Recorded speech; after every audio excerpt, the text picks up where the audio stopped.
ายดีมื้อนี้ก็มาพอกับทีมงานบอกแล้วอย่ากินหลายคือเก่าทักทาย FC เลย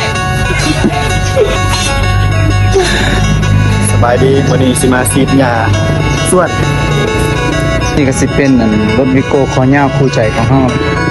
ขอสัมภาษณ์เด้ไปยังมื้อนี้ สิยา ฉีดยามองใด สิยาส่วน งานส่วนบ่ส่วนเนี่ย เ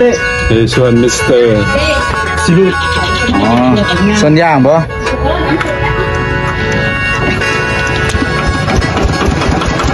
เป็นยังไงก็คอยติดตามกันต่อไปนะว่าผลงานของเฮามื้อนี้มันสิราบรื่นบ่หรือว่ามีอุปสรรคขัดขวางไป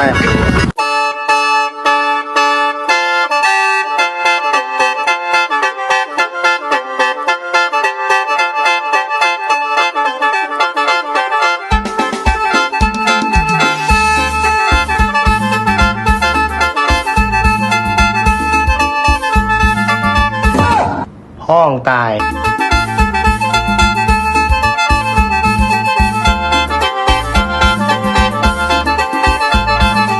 สาวขอสัมภาษณ์เด้ไปยังมื้อนี้ ห้องตายแม่งตาย ไม่น่างงกัน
ผู้โดยสารลงผู้โดยสารกับที่2คนอันนี้ก็ผู้โดยสารคนที่3ที่ลงในรถเข้าไปเพิ่นก็บ่ได้จ่ายเงินให้เฮา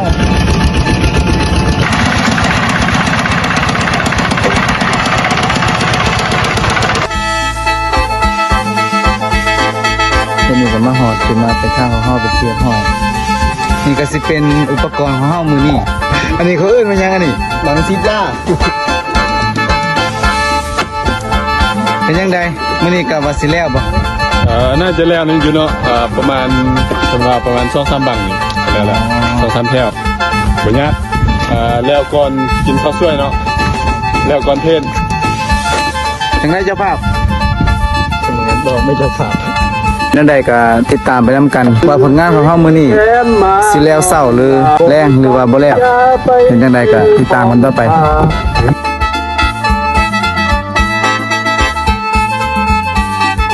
นี่เฮาก็มาฮอดสวนเป็นเทียบห้อยเนาะ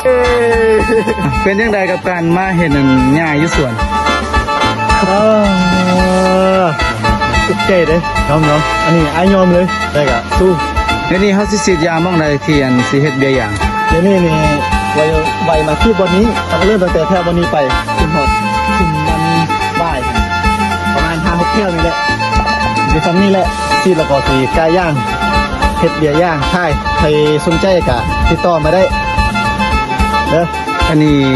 ได้มาพออยู่ส่วนอย่างเขาเอื่นว่าเฮ็ดลิ้นจื้อในตลาดโลกตลาดจีนนี่ราคาสูงเนาะคิดว่ามันสิเป็นยาได้บ่ ได้สุดยอดเลยพอไปสกัดเนาะสกัดเอาน้ำมันไปเฮ็ดยาเป็นส่วนผสมของยาดีเลยแหละ อ๋อ เดี๋ยวจะเอากลับเนาะตัวนี้นะ แล้วก็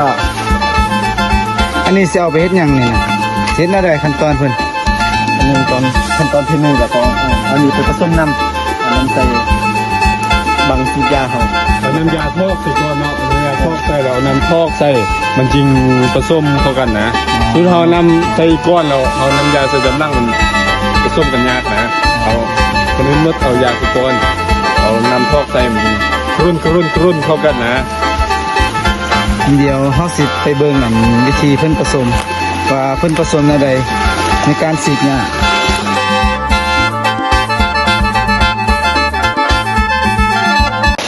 เราทำอิบเนาะ เฮ้ยเอากันเนอะ